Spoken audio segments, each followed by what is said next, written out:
मंसूर साहब, पहले आप ये बात कहिएगा, बाकियों के हवाले से इमरान खान साहब कहते हैं कि ये आमिरों की नर्सरियों से पढ़कर आए। भुट्टो साहब के हवाले से भी कल उन्होंने बात कर दी। एक अलग बात है, चंद दिन पहले खुद इमरान खान साहब उनकी फॉरेन पॉलिसी के ऊपर उनके फैन बॉय बन के सामने आए थे, जो कि बड़ी हैरत अंगेज बात थी खुद पीपल्स पार्टी वालों के लिए भी। लेकिन इमरान खान साहब को जो लेके आए वो आज एतराफ करते हैं कि हम खून से अपनी वो गलतियां धो रहे हैं। इस हद तक बात चली गई है।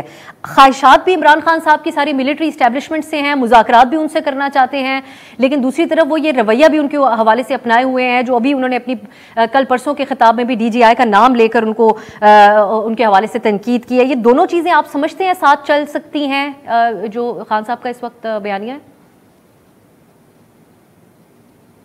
देखिए, मेरे ख्याल में इमरान खान साहब बार बार हम अक्सर ये कहते हैं कि जी 26 साल हो चुके हैं उनको सियासत करते हुए, वो खुद ये बात कहते हैं, लेकिन आई थिंक 26 साल के बाद इमरान खान साहब ना अब पाकिस्तानी सियासत की रियलिटीज़ को काफ़ी हद तक अंडरस्टैंड करते हैं। आप मुझे खुद बता दीजिए, हम लोग मतलब ये जो एक प्रेस कॉन्फ्रेंस हुई थी जिसमें बात हुई कि जी हो नहीं सकता कि अब हम सियासत के साथ हमारा कोई लेना देना हो, कितने फीसद लोग एक्चुअली पुरएतमाद हैं कि हाँ वाकई ऐसा होगा, आगे आने वाले 10, 15, 20 साल में वाकई ऐसा होगा।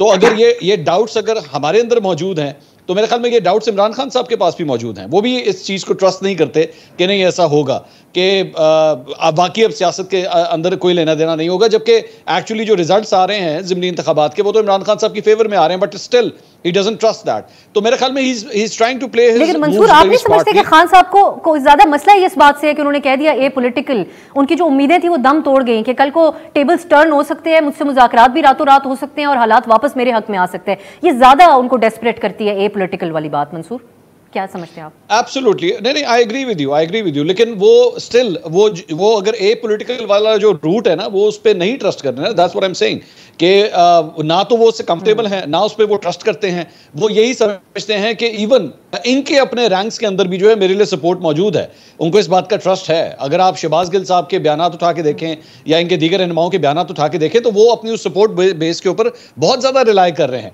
और इसीलिए इमरान खान साहब की एक कोशिश है कि मैं सिर्फ और सिर्फ पब्लिक से प्रेशर ना डेवलप करवाऊं, बल्कि इनके अपने रैंक्स के अंदर भी जो है मैं ऐसा प्रेशर डेवलप करवाऊं जो कि टॉप तक जाए। और सबसे इंपॉर्टेंट बात ये मेरे ख्याल में, वी ऑल नो इट, ये इट्स द बिग एलिफेंट जिसको कोई भी एक्सेप्ट करने के लिए तैयार नहीं है, और वो यही है कि नवंबर का महीना जो है इमरान खान साहब एक इंपॉर्टेंट तैनाती को देख रहे हैं and he wants to be a stakeholder in that. लेकिन प्रॉब्लम ये है कि ये जो पूरा ऑपरेशन हुआ है, ऑपरेशन का लफ्ज इस्तेमाल पता नहीं मैं करूं या ना करूं, लेकिन ये जो पूरी तहरीक अदम-ए-इत्तेमाद हुई थी, हम भी सब जानते हैं कि उसके एक पॉइंट एजेंडा था और वही ये नवंबर था, नवंबर 2022, 29 नवंबर 2022, जिसमें शहबाज शरीफ साहब अपना एक स्टेक चाहते थे, अपना एक रोल चाहते थे। He wanted to make the decision, और उसकी खातिर इन्होंने जूतियां भी खाई, इन्होंने हर किस्म की बुराइयां भी बर्दाश्त की, महंगाई का तूफान आया तब भी इनको बुरा भला कहा गया। तो वो तो रीजन ही सिर्फ नवंबर 2022 था।